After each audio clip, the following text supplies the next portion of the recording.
എല്ലാവർക്കും പുതിയൊരു വീഡിയോയിലേക്ക് സ്വാഗതം. അപ്പോൾ ഇന്ന് നമ്മളൊരു പുതിയൊരു വർക്ക് സ്റ്റാർട്ട് ചെയ്തിട്ടുണ്ട് കേട്ടോ. ഒരു 850 സ്ക്വയർ ഫീറ്റ് വീടിൻ്റെ വയറിംഗ് ആണ് നമ്മൾ സ്റ്റാർട്ട് ചെയ്തിരിക്കുന്നത്. അപ്പോൾ ഇവിടെ വന്നിട്ട് മൊത്തം മെറ്റൽ ബോക്സ് ആണ്.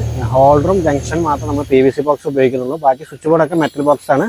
മെറ്റൽ ബോക്സ് നമ്മൾ എങ്ങനെയൊക്കെ രീതിയിൽ വയറിംഗ് ചെയ്യണം എന്നുള്ളതാണ് നമ്മൾ ഈ വീഡിയോയിൽ കാണിക്കാൻ പോകുന്നത് കേട്ടോ. ഞാൻ ഇങ്ങനെയൊക്കെയാണ് ചെയ്യുന്നത്. ഇതിൽ എന്തെങ്കിലും മിസ്റ്റേക്കുകളും കാര്യങ്ങളൊക്കെ ഉണ്ടെങ്കിൽ കമൻറ്റ് ബോക്സിൽ അറിയിക്കുക കേട്ടോ. അപ്പോൾ നമുക്ക് എന്തായാലും വീഡിയോയിലേക്ക് കിടക്കാം.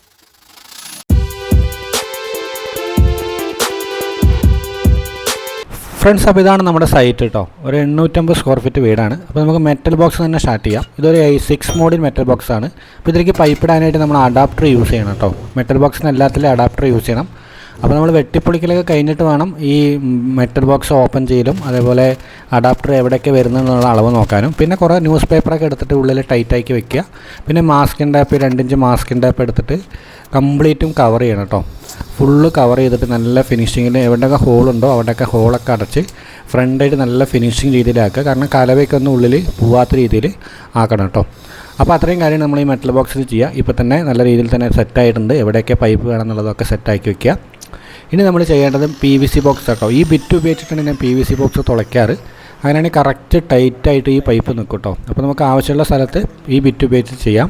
അപ്പോൾ ഇതാണ് നമ്മൾ സെറ്റ് ചെയ്ത മെറ്റൽ ബോക്സ് കേട്ടോ. അപ്പോൾ നമ്മളിത് അളവ് കറക്റ്റാക്കി വെച്ചു. ഇനി പൈപ്പൊക്കെ അടിച്ചിട്ട് നമുക്ക് ആ ബോക്സ് ഉറപ്പിക്കണം.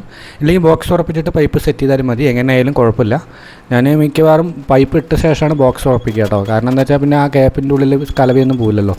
അപ്പോൾ നമ്മൾ ബോക്സൊക്കെ കറക്റ്റ് സ്പിരിറ്റ് ലെവലൊക്കെ വെച്ചിട്ട് വേണം സെറ്റ് ചെയ്യാനായിട്ട്. ബാക്കിലും ഉള്ളിലൊക്കെ നല്ല രീതിയിൽ തന്നെ പാക്ക് ചെയ്യണം. ഒരു 1/2 ഇഞ്ച് പുറത്ത് തേപ്പ് കനത്തിൻ്റെ ഒരു മട്ടം പുറത്ത് നിർത്തണം.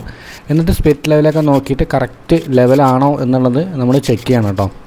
ഇല്ലെങ്കിൽ ബോക്സ് വളഞ്ഞ് കഴിഞ്ഞാൽ നമ്മുടെ സ്വിച്ച് ബോർഡ് ഒരു ചെറിയൊരു അഡ്ജസ്റ്റ്മെൻറ്റ് ചെയ്യാൻ പറ്റും അപ്പോഴും. പക്ഷെ എന്നാലും കറക്റ്റാക്കി വെക്കുക. എന്നിട്ട് നമ്മൾ തേപ്പ് കനം കറക്റ്റായിട്ട് പോയിൻ്റ് ചെയ്യുക കേട്ടോ. ഇങ്ങനെ പോയിൻ്റ് ചെയ്ത് കഴിഞ്ഞാൽ പിന്നീട് നമുക്ക് സ്വിച്ച് ബോർഡ് ചരുവോ കാര്യങ്ങളൊന്നും വരില്ല. അപ്പോൾ ഇതാണ് നമ്മളിങ്ങനെ ഒരു ഫിനിഷിങ് സ്റ്റേജ് കേട്ടോ. അപ്പോൾ ഈ ഒരു ഫിനിഷിങ് സ്റ്റേജിൽ ഇത് 4 ബോക്സാണ്. 4 ബോക്സിൽ ഇതേപോലെ മാസ്കിൻ്റെ പഠിച്ച് പേപ്പർ വെച്ചിട്ട് ചെയ്യാറുണ്ട് കേട്ടോ. അപ്പോൾ നമ്മളൊരു ഇതൊക്കെ കഴിഞ്ഞ് അപ്പോൾ ആ വാക്കുകളൊക്കെ കഴിഞ്ഞ് നമ്മളിപ്പോൾ ഇവിടെ വെട്ടിപ്പൊളിച്ചുകൊണ്ടിരിക്കുകയാണ് ഹാളിൽ. ബാക്കിയുള്ള സ്ഥലത്തൊക്കെ ഏകദേശം ആയിട്ടുണ്ട്. അപ്പോൾ ഹാളിൽ നമ്മൾ ചെക്കന്മാർ തകർത്ത് പണിതുകൊണ്ടിരിക്കുക കേട്ടോ. പിന്നെ ഇവിടെ ഒരുത്താൻ മെഷീനില്ലാതെ പണിയില്ല. കൈ കൊണ്ട് കുത്തിപ്പൊളിക്കുന്ന പരിപാടി ഉണ്ടെങ്കിൽ ഇപ്പം വരികയല്ലേ, ലീവാക്കും. അപ്പോൾ ഇതാണ് നമ്മൾ 4 ബോക്സിൽ തുളച്ചിട്ട് പൈപ്പിട്ട ആ സെക്ഷൻ കേട്ടോ. കാണാൻ തന്നെ നല്ല വൃത്തി ഉണ്ടാവും. കാരണം ഇതിൽ മാസ്കിൻ ടൈപ്പ് അടിച്ചിട്ടില്ല, നിങ്ങൾക്ക് കാണിച്ചു തരാനായിട്ടാണ്. ഇപ്പോൾ നമ്മൾ സിറ്റ് ഔട്ടിലേക്ക് വന്നു. സിറ്റ് ഔട്ടത്തെ പൈപ്പുകളൊക്കെ കഴിഞ്ഞു. നമ്മൾ ഏകദേശം പൈപ്പടികളൊക്കെ കഴിഞ്ഞു. ഇപ്പോൾ ഇവിടെ ഈ ലൈൻ പോയിരിക്കുന്നത് ഫോക്കസ് ലൈറ്റിലേക്കാണ് കേട്ടോ. അതുപോലെ ഇവിടെ ഒരു 2 മോഡിൽ വെച്ചിട്ടുണ്ട് ബെൽ പുഷിന്. അതുപോലെ സിറ്റ് ഔട്ടത്തെ കണക്ഷനും കാര്യങ്ങളൊക്കെ അതായത് സ്വിച്ച് ബോർഡിനൊക്കെ ആയിട്ട് നമ്മളൊരു 4 മോഡിൽ വെച്ചിട്ടുണ്ട്. അതുപോലെ ഇതിൻ്റെ ഉള്ളിലൊരു ലൈറ്റ് വരുന്നുണ്ട് കേട്ടോ. അപ്പോൾ നമ്മൾ ലൈറ്റിന് അതിനുള്ള ഒരു ഉള്ളിൽ തന്നെ തുളച്ച് നമ്മൾ കൊടുത്തു. ഇനി ഹാളിലേക്ക് വരികയാണെങ്കിൽ നമ്മൾ നേരെ ഹാളിലേക്ക് കടന്നു. നേരെ കാണുന്ന ഈ പോയിൻ്റ് പറയുന്നത് TVയുടെ ആണ് കേട്ടോ. ഇവിടെ 6 മോഡിൻ്റെ നമ്മളൊരു സ്വിച്ച് ബോർഡ് വെച്ചിട്ടുണ്ട്. അതിൻ്റെ തൊട്ടടുത്ത് തന്നെ ഒരു പൈപ്പ് ഇറങ്ങിയിരിക്കുന്നത് നേരെ കേബിളിൻ്റെ കേട്ടോ. ഈ ലൈൻ പോയിരിക്കുന്നത് നേരെ കേബിളിൻ്റെ ലൈൻ അപ്പുറത്തെ റൂമിൻ്റെ ആ സൈഡിൽ കൂടെ പോയിട്ട് നേരെ പുറത്തേക്ക് പോയിട്ടുണ്ട്. പിന്നെ ഇവിടെ ഒരു ജംഗ്ഷൻ വെച്ചിട്ടുണ്ട് കേട്ടോ. അപ്പോൾ ഇവിടെ ഒരു ചെറിയൊരു ഗ്യാപ്പ് വന്നത് എന്താണെന്ന് വെച്ച് കഴിഞ്ഞാൽ അപ്പുറത്തുനിന്ന് ആ റൂമിലത്തെ സെക്ഷൻ ഇതിൽ കയറാതെയാണ് ബെൻഡിട്ട് കൊണ്ടുവരിക്കുന്നത്. കാരണം 4 1 ഇഞ്ചേ കയറുള്ളൂ, അതിനും കൂടുതൽ കയറില്ല. അപ്പോൾ ഇതേപോലെ ഒരു ബെൻഡ് ഇട്ടിട്ട് നേരെ DBയിലേക്ക് അടിച്ചിട്ടുണ്ട് കേട്ടോ. ഇവിടെ നമ്മളൊരു ജംഗ്ഷൻ വെച്ചിട്ടുണ്ട്, നമുക്ക് ലൈറ്റായിട്ട് യൂസ് ചെയ്യാം. ഇവിടെ അതേപോലെ 4 3 1 ഇഞ്ചും അതുപോലെ ഒരു 20യുടെ പൈപ്പും ഒക്കെ 16ൻ്റെ പൈപ്പ് ഇട്ടിട്ടുണ്ട് കേട്ടോ. അപ്പോൾ ഇത്രയും പൈപ്പുകൾ നമ്മൾ DBയിലേക്ക് ഇറക്കിയിട്ടുണ്ട്. കിച്ചണിൽ നിന്ന് 2-3 പൈപ്പുകളൊക്കെ 25ൻ്റെ ഇട്ടിട്ടുണ്ട്. ഇവിടെ 16 DB വെച്ചിരിക്കുന്നുണ്ട്. ഇവിടെ നമ്മൾ DBയൊക്കെ നല്ല രീതിയിൽ കലവയൊക്കെ ഇട്ട് പാക്ക് ചെയ്യും. അതുപോലെ ഇവിടെ 16 മോഡുകളുടെ മെറ്റൽ ബോക്സാണ് നമ്മൾ ഹാളിലേക്ക് മൊത്തത്തിൽ കൊടുത്തിരിക്കുന്നത്. അപ്പോൾ ഇവിടെ പൈപ്പുകൾ വെക്കാനായിട്ട് നമ്മൾ പൊളിച്ച ഭാഗം കുറച്ച് കയറ്റിറക്കം ആയിപ്പോയി. കാരണം ഇവിടെ ബീമൊക്കെ വരുന്നതുകൊണ്ട് ഒരുപാട് പൊളിക്കൽ കൂടി. നമ്മൾ പ്ലാൻ മാറ്റിയതാണ്, അതുകൊണ്ടാണ് അതിങ്ങനെ ആയത്, ഗ്യാപ്പ് വന്നത്. അതുപോലെ ഇവിടെ ഡൈനിങ് ഹാളിൽ ഈ തൊട്ടടുത്ത് തന്നെ ഹാളോടെ ചേർന്നിട്ട് തന്നെയാണ്. അപ്പോൾ ഇവിടെ ബീമായതുകൊണ്ട് നമ്മൾ സ്ലീവ് ഇട്ടിട്ട് അപ്പുറത്തേക്ക് ഒരു ചെറിയൊരു ഫോക്കസ് ലൈറ്റ് വരുന്നുണ്ട്. അപ്പോൾ അതിലേക്ക് നമ്മളൊരു സ്ലീവ് ഇട്ടിട്ട് വയറിട്ട് കൊടുത്തു. ഇതൊക്കെ 4 ഒക്കെ പാക്ക് ചെയ്ത് കഴിഞ്ഞു കേട്ടോ. നല്ല രീതിയിൽ തന്നെ പൈപ്പുകളുടെ എണ്ണമൊന്നും കുറച്ചിട്ടില്ല, എല്ലാം 25 ആണ് കൂടുതൽ അടിച്ചിരിക്കുന്നത് കേട്ടോ. ഇവിടെ ഒരു 12 മോഡലിൻ്റെ ഒരു മെറ്റൽ ബോക്സ് വെച്ചിട്ടുണ്ട്. നമ്മുടെ ഇവിടുത്തെ ഫാനും അതുപോലെ 2 ലൈറ്റ് അതുപോലെ പുറത്തത്തെ കുറച്ച് ലൈറ്റുകളൊക്കെ വരും. അപ്പോൾ അതൊക്കെ നമ്മളിതിൽ കണക്റ്റാക്കി. അതുപോലെ ഇവിടെ സ്റ്റെയർ റൂമിൻ്റെ തൊട്ടടുത്തുള്ള അതിൽ ഡൈനിങ് ഹാളിലത്തെ ഒരു ലൈറ്റിൻ്റെ പോയിൻ്റാണ് ഈ കാണുന്നത്. അത് നേരെ നമ്മളെ സ്റ്റെയറിൻ്റെ അവിടുത്തെ 2 വേയിലേക്ക് ഇറക്കിയിട്ടുണ്ട് കേട്ടോ. ഇവിടെ നമ്മൾ 3 മോഡിൽ വെച്ചിട്ടുണ്ട്. ത്രീ മോഡിൽ വെച്ച് എന്താ വെച്ചാൽ മേലത്തെ ഒരു 2 ലൈറ്റ് കൊടുക്കാച്ചിട്ടായിരുന്നു. അതുപോലെ ഈ പൈപ്പ് എന്ന് പറയുന്നത് നമ്മൾ നേരെ മുകളിലേക്ക് 2 വൈക്ക് വെച്ചത് ഇട്ട് കൊടുത്തതാണ് കേട്ടോ. അപ്പോൾ ഇവിടെ ഒരു ലൈറ്റ് നമ്മൾ കൊടുത്തിട്ടുണ്ട്. ലൈറ്റ് നമ്മൾ നേരെ ഇതിലേക്ക് ഇറക്കി. അപ്പോൾ ഇത്രയും ഭാഗമാണ് നമ്മൾ സ്റ്റെയർ റൂമിൽ ചെയ്തിരിക്കുന്നത് കേട്ടോ. പിന്നെ ഇങ്ങനെ വരികയാണെങ്കിൽ ഇതാണ് ഹാളും സ്റ്റെയറും, ഹാളും ഡൈനിങ് ഹാളും എല്ലാം കൂടി ഒറ്റ ഇതാണ്. അത് നമ്മൾ പാർട്ടിഷനായിട്ട് തിരിക്കും.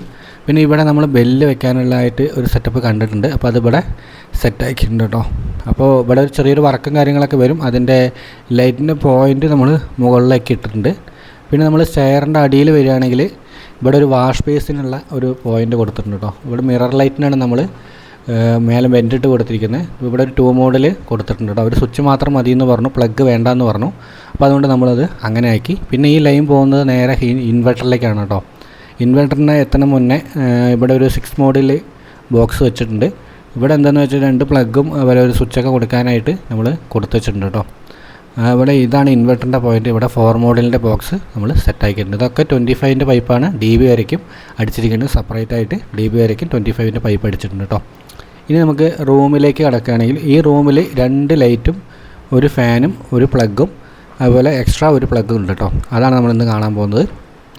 ഇവിടെ ആ ലൈറ്റ് കാണുന്ന ഈ ഒരു പോയിൻ്റ് എന്ന് പറഞ്ഞാൽ നമ്മൾ ഒരു പവർ പ്ലഗ് വെക്കാനായിട്ട് നമ്മളെ ടേബിളിലൊക്കെ മറ്റേ അയൺ ബോക്സൊക്കെ ചെയ്യാനായിട്ട് വെച്ചിരിക്കുന്നു. അതേപോലെ 2 ലൈറ്റും ഒരു ഫാനും മാത്രമേ ഉള്ളൂ കേട്ടോ. ഒരു സ്വിച്ച് ബോർഡും 2 വേ ഒന്നുമില്ല. ഇവിടെ നമ്മൾ 8 മോഡലിൻ്റെ ബോക്സാണ് വെച്ചിരിക്കുന്നത്. ഡിമ്മറും കാര്യങ്ങളൊക്കെ വെക്കാനായിട്ട്. അതും നമ്മൾ നേരെ 25 അടിച്ചിരിക്കുന്നത്. പിന്നെ ഈ ഒരു 20 എന്ന് പറയുന്നത് നേരെ കിച്ചണിൻ്റെ ഭാഗത്തേക്ക് പോകുന്നതാണ്. കാരണം ഈ റൂമിൻ്റെ പുറത്ത് ഒരു ലൈറ്റ് ഉണ്ട്. ആ ലൈറ്റിൻ്റെ ലീഡ് കൊണ്ടുപോകാൻ വേണ്ടിയിട്ട് നമ്മൾ സെപ്പറേറ്റ് ഒരു പൈപ്പ് അടിച്ചിട്ടുണ്ട് കേട്ടോ. ഇനി നമുക്ക് കിച്ചണിലേക്ക് കിടക്കാം. കിച്ചണിലും ഒരു എക്സോസ്റ്റ് ഫാന് 2 ലൈറ്റ് ഒരു ഫാനിൻ്റെ ഒരു പോയിൻ്റ് കൊടുത്തിട്ടുണ്ട്. പിന്നെ ഒരു അങ്ങനെ കുറച്ച് പൈപ്പുകൾ നമ്മളിതിലേക്ക് ഇറക്കിയിട്ടുണ്ട് കേട്ടോ. 225 നേരെ DB എന്ന് വന്നിട്ട് ആ ജംഗ്ഷനിലേക്ക് കയറിയിട്ടുണ്ട് കേട്ടോ. മോട്ടറിൻ്റെ വയറുകളും അതുപോലെ പവർ പ്ലഗിൻ്റെ വയറുകളൊക്കെ കയറ്റാനാണ്. ഇവിടെ അതേപോലെ 2 പവർ പ്ലഗ് വയ്ക്കാനായി 6 മോഡൽ. അതിൻ്റെ പുറത്തേക്ക് ഒരു ലൈറ്റും ഉണ്ട്. അത് ഇതിൽ തന്നെ അടിച്ച് കയറ്റി നേരെ ഇപ്പുറത്ത് വരുന്ന സ്വിച്ച് ബോർഡിൽ കൊടുക്കാനാണ് ഇങ്ങനെ തന്നെ ചെയ്തത് കേട്ടോ. ഇവിടെ ഫ്രിഡ്ജ് വെക്കാനായിട്ട് കൊടുത്തു. ഇതാണ് നമ്മളെ മുകളിൽ 1 ഇഞ്ച് കൊണ്ടു നിർത്തിയത്. നേരെ നമ്മളൊരു സ്വിച്ച് ബോർഡിലേക്കും ഇറക്കിയിട്ടുണ്ട്. അപ്പോൾ ഇത്രയും കാര്യങ്ങളൊക്കെ നമ്മളിവിടെ സെറ്റാക്കിയിട്ടുണ്ട്. ചില സ്ഥലങ്ങളിൽ നമുക്ക് ബെൻഡർ യൂസ് ചെയ്യേണ്ടി വരും കേട്ടോ. കാരണം എന്താ വെച്ചാൽ ചെരുവൊക്കെ അടിച്ചിട്ടുണ്ട് ചില സമയത്ത്. ചില സ്വിച്ച് ബോർഡ് നമ്മൾ ചെരുവൊക്കെ അടിച്ചിട്ടുണ്ട്. അതുപോലെ സിറ്റ് ഔട്ടിൽ അങ്ങനെ ഒരു പോയിൻ്റ് ഉണ്ട്. അപ്പോൾ അതിലേക്കാണ് നമ്മൾ ബെൻഡർ ഉപയോഗിച്ചിട്ട് വളയ്ക്കുന്നത്. അപ്പോൾ അതിനായിട്ട് കുറച്ച് ISI പൈപ്പ്, നല്ല രീതിയിലുള്ള ISI പൈപ്പാണ് എടുത്തിരിക്കുന്നത് കേട്ടോ. ISI പൈപ്പ് ഉണ്ടെങ്കിലേ ബെൻഡ് ചെയ്യാൻ പറ്റുള്ളൂ. സാധാ പൈപ്പിൽ ബെൻഡ് ചെയ്യാൻ പറ്റില്ല. അപ്പോൾ നമ്മൾ ഈ ഒരു ഇതിന് വേണ്ടിയിട്ട് നമ്മൾ ആ വളച്ചത് കേട്ടോ. കണ്ടില്ലേ? അപ്പോൾ ഇത് നമ്മൾ കറക്റ്റായിട്ട് അളവെടുത്തിട്ട് മുറിക്കാൻ പറ്റും. നമ്മൾ സാധാരണ ബാക്കിയുള്ള പൈപ്പുകളൊക്കെ ഒരു മീഡിയം ISI എടുത്തിരിക്കുന്നത്. ഇത് കുറച്ചുകൂടി നല്ല ISI പൈപ്പാണ് നമ്മൾ ഉപയോഗിച്ചിരിക്കുന്നത് കേട്ടോ. അപ്പോൾ ഈ ബെൻഡർ ഉപയോഗിച്ചിട്ട് ഫുള്ളായിട്ട് ബെൻഡർ ഉപയോഗിച്ച് ചെയ്യുന്നവരുണ്ട്. അപ്പോൾ കുറച്ച് കോസ്റ്റ് കൂടെ. നമ്മൾ പൈപ്പൊക്കെ നല്ല രീതിയിൽ വലുതിടുമ്പോൾ നല്ല രീതിയിൽ തന്നെ എമൗണ്ട് വരും. അപ്പോൾ ഈ പൈപ്പും കുഴപ്പമൊന്നുമില്ല, നല്ല പൈപ്പുകളാണ്. നമ്മളിവിടെ യൂസ് ചെയ്തിരിക്കുന്ന എല്ലാ പൈപ്പുകളും നല്ല പൈപ്പുകളാണ് കേട്ടോ. ഇനി നമുക്ക് DBയുടെ എർത്തിങ് സെക്ഷനേക്ക് കിടക്കാം. ഇവിടെ ഞാൻ സ്ലീവ് ഇട്ടിട്ട് അതിൻ്റെ ഉള്ളിലാണ് 10ൻ്റെ കോപ്പർ ഉപയോഗിച്ചിരിക്കുന്നത് കേട്ടോ. അപ്പോൾ ഇത് നേരെ പുറത്തേക്ക് അടിച്ചിട്ട് അതും സ്ലീവ് ഇട്ടിട്ട് നേരെ താഴത്തേക്ക് അടിച്ച് നിർത്തിയിട്ടുണ്ട്. ഒരു 3 മീറ്ററോളം നമ്മൾ ലെങ്ത്ത് ഇട്ടിട്ട് മടക്കി വെച്ചിട്ടുണ്ട് കേട്ടോ. പിന്നെ മീറ്റർ ബോക്സിലേക്ക് വരികയാണെങ്കിൽ ഇവിടെ സിംഗിൾ ഫേസ് മീറ്റർ ബോർഡും ഇതേപോലെ ഒരു എർത്ത് ചെയ്തിട്ട് നമ്മൾ താഴെ ഇട്ടിട്ടുണ്ട്. എല്ലാം കൂടി ലിങ്ക് ചെയ്യാനായിട്ട്. അപ്പോൾ ഈ ഒരു വീഡിയോ നിങ്ങൾക്ക് ഇഷ്ടമായെങ്കിൽ തീർച്ചയായും ചാനൽ സബ്സ്ക്രൈബ് ചെയ്ത് വയ്ക്കുക. ഇതേപോലുള്ള കുറേ വീഡിയോകൾ നമ്മൾ ഇനി ചാനലിൽ അപ്ലോഡ് ചെയ്യുന്നതായിരിക്കും കേട്ടോ. അപ്പോൾ വീഡിയോ ഇഷ്ടമായെങ്കിൽ ചാനൽ ലൈക്ക് ചെയ്യുക, സപ്പോർട്ട് ചെയ്യുക, സബ്സ്ക്രൈബ് ചെയ്യുക, ഷെയർ ചെയ്യുക. താങ്ക്